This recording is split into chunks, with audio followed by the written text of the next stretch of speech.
You don't have to read every single word when you're reading children's book. This is my favorite. It's translated to so many languages and it's so easy to read. Also, it can be used with so many different ages.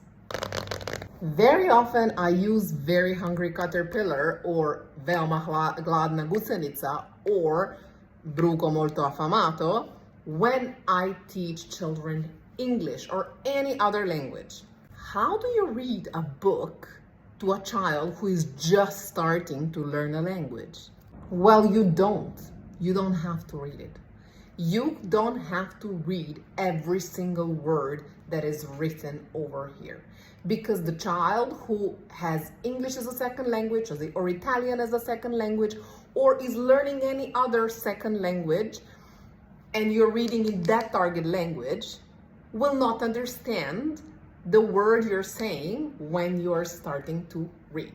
The good thing about the books like Very Hungry Caterpillar by Eric Carle or any other book that is translated to many languages is that there is a high possibility that the child has already read it before in their native language, in their home language, or in any of their first languages. Children's books are usually illustrated, and children remember their books and the words from their books from the pictures that they see.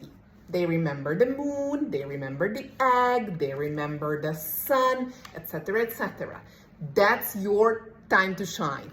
Your time to introduce the vocabulary by using the vocabulary that they already possess in their first language. So when you start working with the EAL child, you can just open the book and turn the pages and see what the child will say. So let the child lead the learning and then you just hop in when needed. Let them get interested in the book first. Once you notice the interest, for example, if the child says sun, you can say, oh, sun.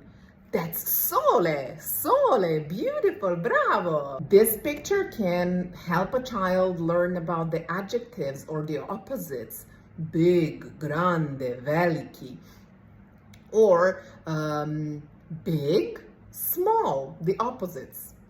What we usually do as parents or practitioners, we tend to read the whole text as it's written in the book. But not every child is ready for the whole text that is written in the book, and we need to adapt our teaching to the children that we teach. So, you do not have to read every single word from the book.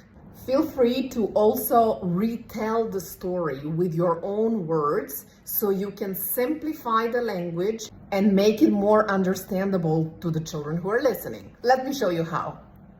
Very hungry caterpillar, hungry. Open the book. Egg. And the moon, small egg. Big moon. Sun, day. Small caterpillar, very hungry caterpillar.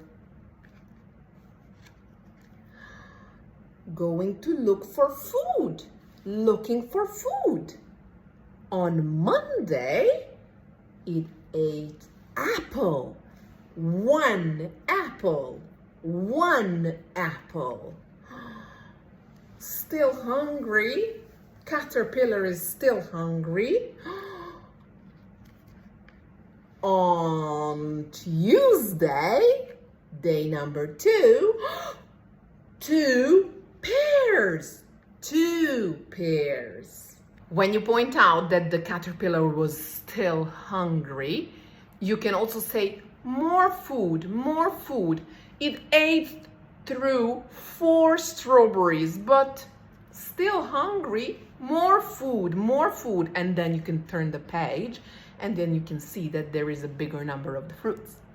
You can also use the caterpillar book to count 1, 2, 3, 4, 5, and then to count in many languages. 1, 2, 3, 4, 5. 1, 2, 3, 4, 5. 1, 2, 3, 4, 5. Or to talk about the things that we like or don't like. I like a cucumber. Do you like cucumber? I like cucumber. I don't like lollipop, etc., etc.